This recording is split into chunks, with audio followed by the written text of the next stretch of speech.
So we wanted to present to you guys today our FIPS 140-3 upcoming module.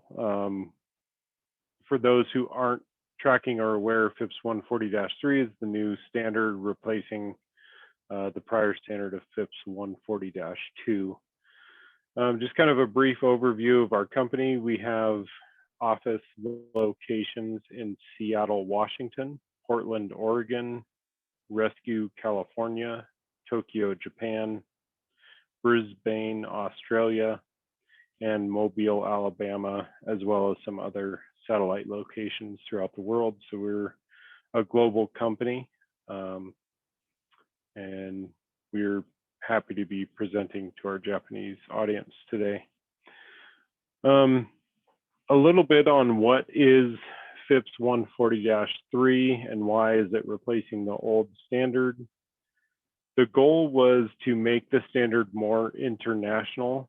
Historically, it has only been consumed and used, the FIPS solution has only been consumed and used by US and Canadian government markets. But with FIPS 140-3, it brings it much more in line with some other international standards like ISCC and I can't recall the other one, SAC or something like that. Well, I do have that marked on a later slide, so we can look at the other standard. And what it is it's basically a standard for cryptographic modules that ensures the cryptography is running in the way it should and doing all the things it should. And we use a series of both known answer tests and known signature verifications to ensure that interoperability between our module and other modules being used by the government is supported, and to confirm that the chipsets that are running the crypto aren't corrupting the values or making changes that they shouldn't, or introducing any sort of backdoors or side channel attacks. The US government is who drove it initially by establishing a government body called Nist, which was the National Institute for Standards and Technology. And ever since then, it's, we've been abiding by the Nist standards. With 140-3, wolfSSL is very pleased to be one of the first in the world to achieve a 140-3 certification. The only other companies that are as far along in the process as we are is Apple and Intel, which are very big, well-known, recognized chip vendors, and we're the first software module. We are currently on the in-process list. We have everything submitted to Nist. It's in review, and we're already through all the testing. So we are close.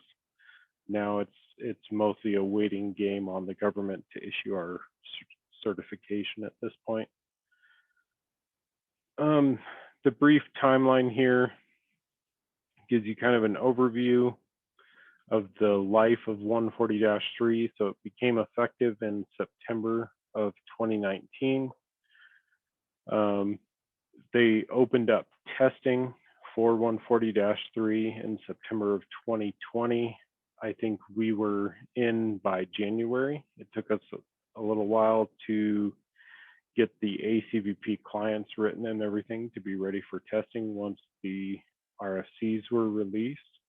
Like I said, we're the first software vendor in the world to do it, so we're pretty proud of that.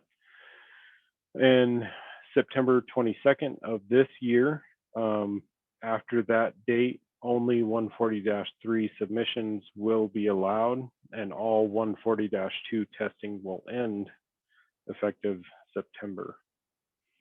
September 21st is the last possible day that a 140-2 validation would be valid. So September 21st of 2026. And once we hit that year, 2026, and that date, September 21st, all 140-2 validations will expire and no longer be usable. Some of the benefits of 140-3 are that any federal agency that has a FIPS need, if they see that your product or your offering has been through the FIPS validation process, that will make your customer acquisitions in the federal space in the US and Canada very easy. And then, like we had already discussed a little bit, the 140-3 modernizes and internationalizes the standard. So we'll start to see more use cases like common criteria out of Europe and other Asia Pacific government requirements will start to use 140-3 as well. With wolfSSL, it's easy to stay up to date. So we already have in place a well-established release process where we always get you a working version of the module with the latest and greatest fixes and enhancements and feature additions at the SSL and TLS level. And if that doesn't quite make sense, one of the requirements of FIPS is that once the code has been certified, the crypto source code can never ever change after validation. So it's critical that we're doing testing with a version of the crypto that was certified in, say, January of 4 years ago. We want to make sure that anything we're working on at the SSL and TLS level today still works with that FIPS source code that was validated 4 years in the past.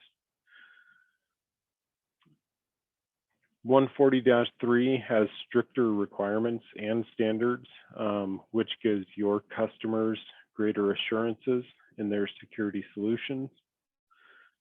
They know that it's not, a college student or a hobbyist writing their security who isn't very concerned about the customer's needs. It's coming from a well-established crypto provider, wolfSSL, who is very cognizant of our customers' needs, and we care very much about our users' privacy and security. With 140-3, there's also a new thing that Nist is offering. It's not technically new. It was possible previously to do a hybrid module. It was just very difficult. But with 140-3, Nist is making it much easier to combine software and hardware solutions. And now you can achieve, for example, a 140-3 level 2 certification by combining software and hardware, where the hardware meets the requirements of level 2. For those who aren't aware, the different levels in FIPS escalate from level 1, which is typically software but can be hardware. And all that module is doing is an integrity check on the crypto sources to ensure that the device hasn't been tampered with, but it has no way of detecting that the device is being tampered with in real time. 2 validation does have active device monitoring and can detect in real time tampering. And sorry, we'll go back a slide here. And level 3 has physical access barriers to try and prevent tampering, as well as tampering detection. And then level 4 is actually like self-destruction. The CPU will melt down, or the memory will be completely wiped if any sort of intrusion is detected. So those are the different levels and the escalation of those levels. And now with software modules, we can achieve any one of those by combining our software with hardware that meets the other level criteria. And then finally, with 140-3, we wanted to talk a little bit about conditional algorithm self-testing. So in 140-2, one of the big complaints from the end user space was the boot times that were suffered from a result of the power on self-test. The power on self-test was a stipulation by Nist that said you had to test every algorithm that you were going to be using as the device was powering on. And that was to ensure that everything was working correctly. Now in 140-3, that is no longer a requirement to be done at boot time. It just has to be done before you use a given algorithm. So if you have a module that supports RSA, ECC, and AES, but you only ever plan on using AES, and you only ever make calls to the AES APIs, the AES conditional self-test is the only test that will ever run. You'll never have to suffer the time incurred by doing an RSA self-test or an ECC self-test.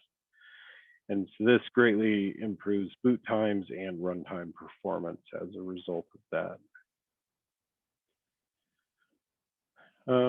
So we've talked a lot about Nist. We've said their name a lot. So we just thought we'd give a brief overview here. It's the National Institute of Standards and Technology. They implement and enforce the practical cybersecurity and privacy laws issued by the US government and other government organizations around the world. They apply the standards and best practices to use cases within the government space. And the goal of all of this is to facilitate adoption of best cybersecurity practices and capabilities, specifically within the US and Canada to date, but 140-3 has the goal of making that more of an international standard. Nist was, the cryptographic module validation program is the prerequisite to achieving a certification. You have to go through the CMVP. And this was a body that was established by Nist and the CSEC. There's one of those international standards, CSEC, I had referred to in the beginning. And the goal of the CMVP is to promote use of validated cryptographic modules within government space and best security metrics. And they also issue the certifications to what are called CST labs, which are the only labs that are allowed to issue and perform FIPS testing throughout the world. The CST labs verify that a module meets the cryptographic and security requirements before anything gets submitted to the CMVP. And they're kind of a filter for either someone who's not quite ready to go through testing or someone who's just doing a haphazard job of it. They're not doing it right. And so the labs will catch a lot of that fluff and keep the CMVP streamlined and on task, only working on modules that are actually ready for review. The process we go through when we're doing testing is we, the cryptographic module vendor, are item 1 in this graph. And we start out by receiving hardware or software from one of our customers, and they ask us to validate that hardware or software. We set everything up and prepare it for testing. And then when we believe we're ready, we tell our CST lab that we are ready and send them all of our proof that we're ready. They review it. We run some tests to prove that we're ready with our lab. And once everything's ready to go, the lab contacts the CMVP and says, hey, these guys did everything right. They're ready to test. And then we'll go through the operational testing and code review with our lab. who then submits everything to the CMVP. And once the CMVP approves it all, our certificate or operating environment then receives a FIPS certification. And that whole process, on average, takes between 2 and 3 months. So it's not a small effort. This is kind of an overview of how our library is set up. So we have the isolated Wolfcrypt FIPS module here, you can see, and then we have the SSL and TLS library, which is out of scope of the validation. So even though this gets locked when it goes through certification and it can never change, we can continue to provide updates, new feature enhancements, fix, SSL and TLS vulnerabilities, all while never changing the module, and we can continue to deliver up-to-date releases to our customers with this model. So Wolfcrypt, in case anyone isn't aware, is a lightweight cryptographic library. It's designed to be portable with numerous supported ciphers, including all of Suite B algorithms. A version of Wolfcrypt has been FIPS validated, and that's what we see here in the graph. And it's being used to secure billions of connections today. And like I had mentioned, we can continue to update and get new versions of wolfSSL to our customers while still maintaining the FIPS validated code boundary. So on our 140-3 certificate, this is kind of an overview of what our customers can expect. One, it's 140-3, as we had talked about in the beginning, is a merging of the FIPS, ISO, CSCC, and CAST bodies to make the standard more international. The CAST is formerly the CAVP and now the ACVP, and we do apologize for all the acronyms. It's just kind of part of the government world here in the US, unfortunately. They love their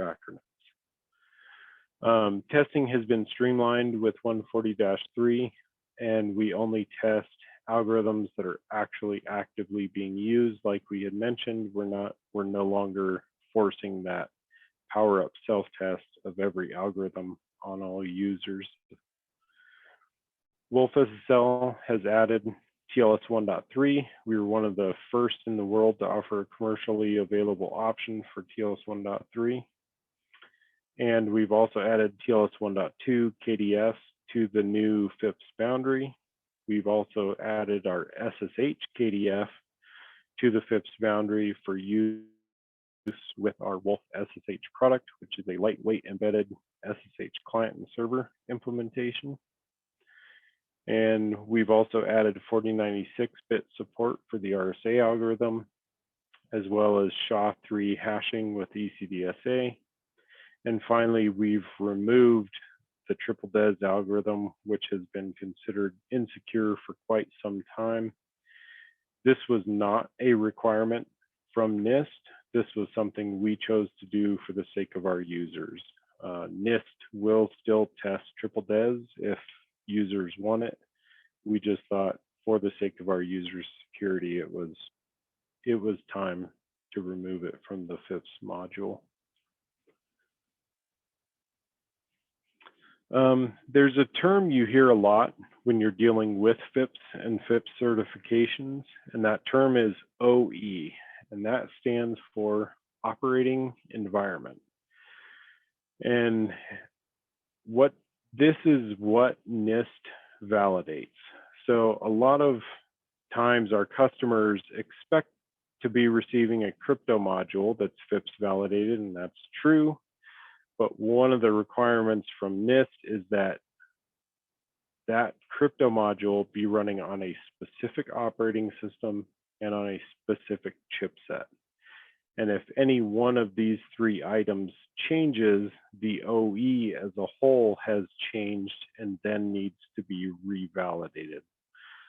And so one example would be here we have listed an Intel Core i7 7820.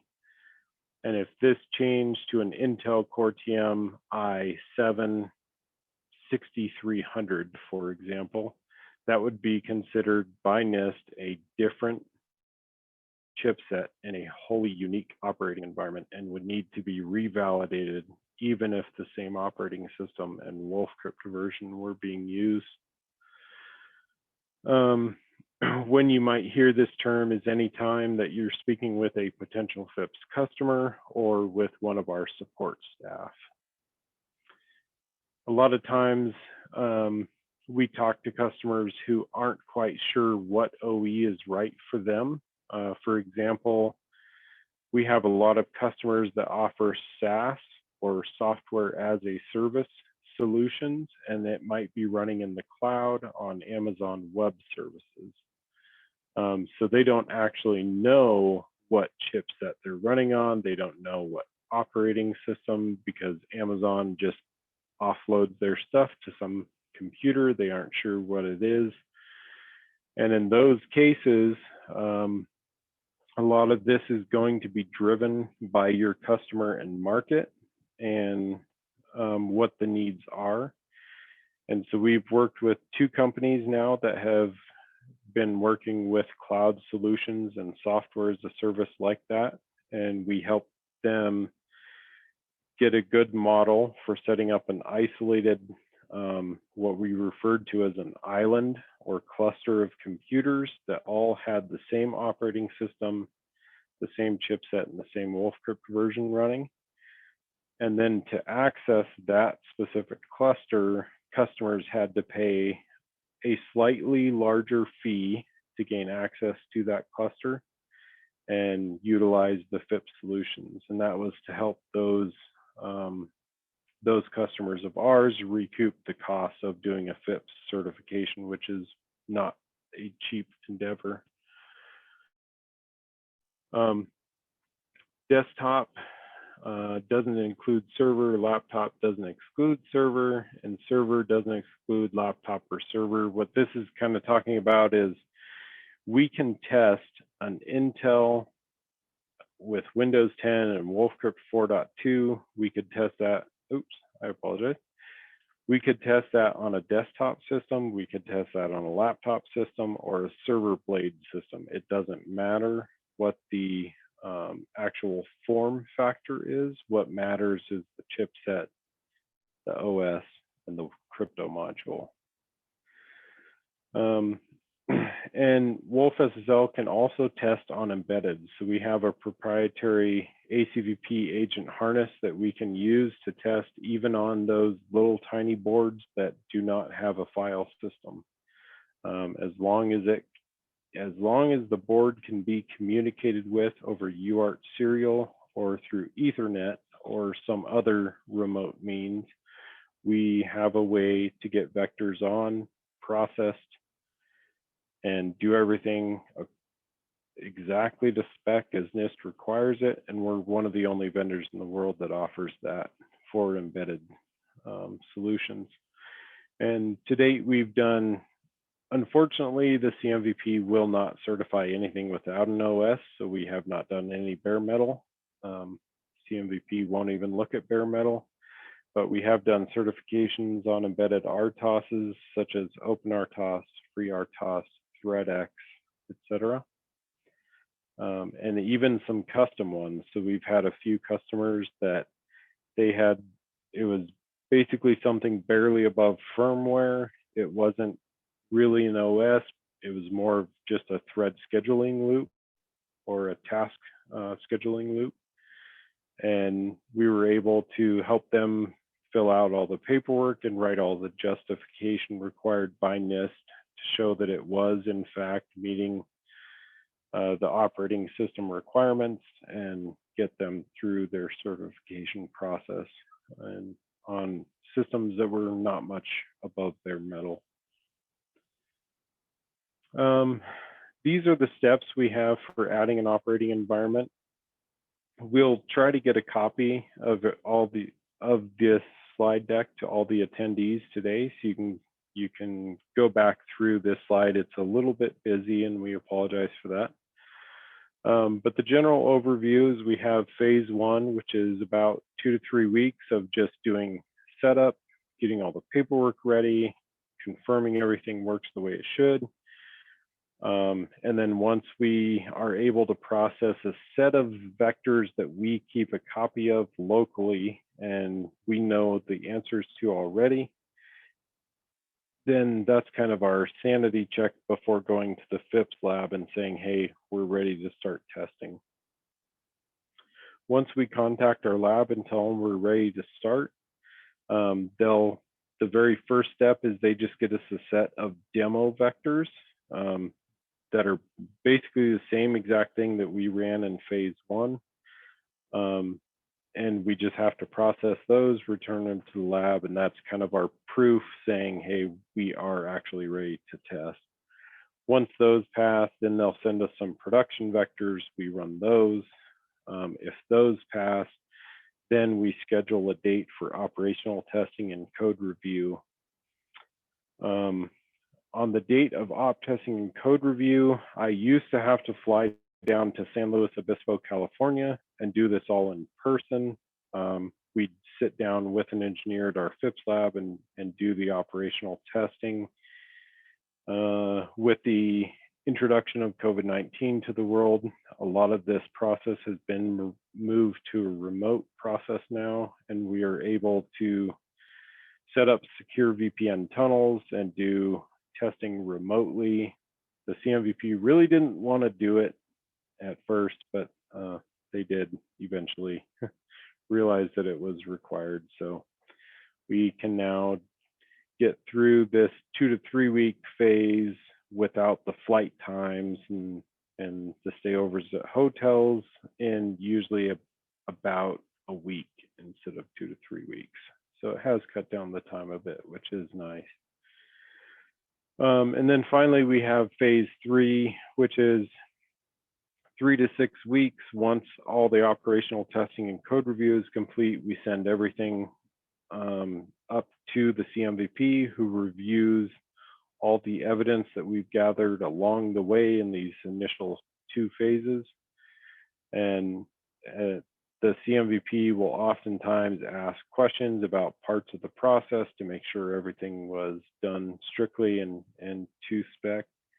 And once they're satisfied, then they will go ahead and issue the validation. And this is just for adding an OE to an existing certificate. Now, if we were looking at an actual certificate starting from scratch with a brand new product, this process takes about 14 to 15 months to get a new certificate.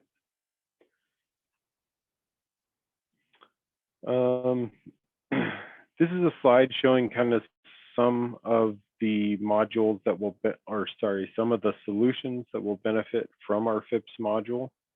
We have our flagship product, the SSL and TLS library here, obviously. The wolfSSH product we spoke about a little bit earlier.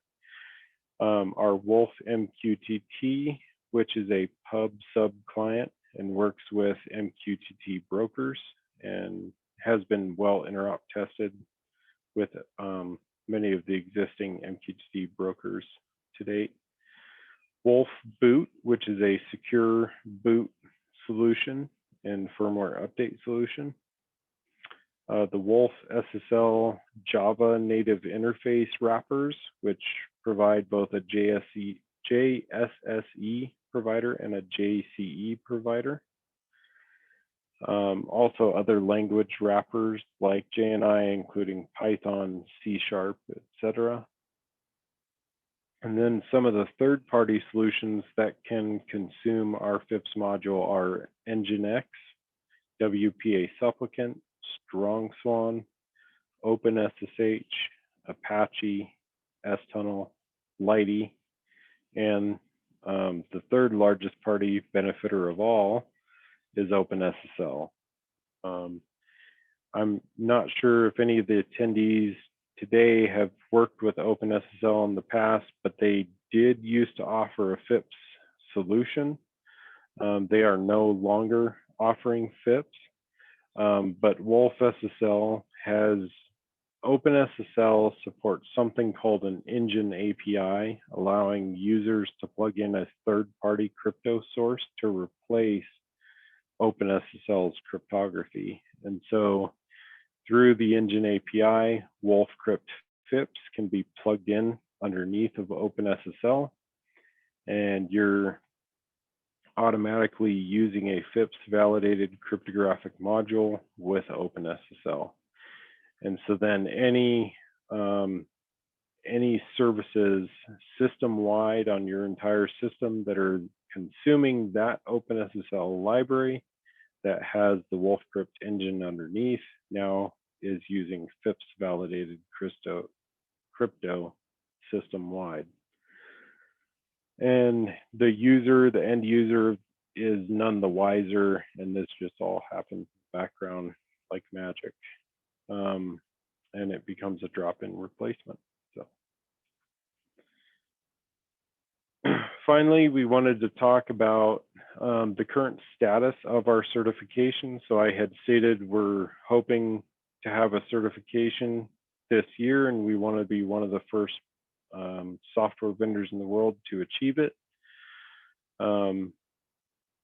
We did all this by writing our own proprietary ACPP test rig. A lot of other software providers are either waiting for an open source version to be published on GitHub, or they're waiting for someone else to write it, and then they'll buy it and then use it to test their software. wolfSSL, we wrote it all ourselves. So like I had mentioned, all of our testing evidence is now submitted to our lab, and we are just waiting on the government.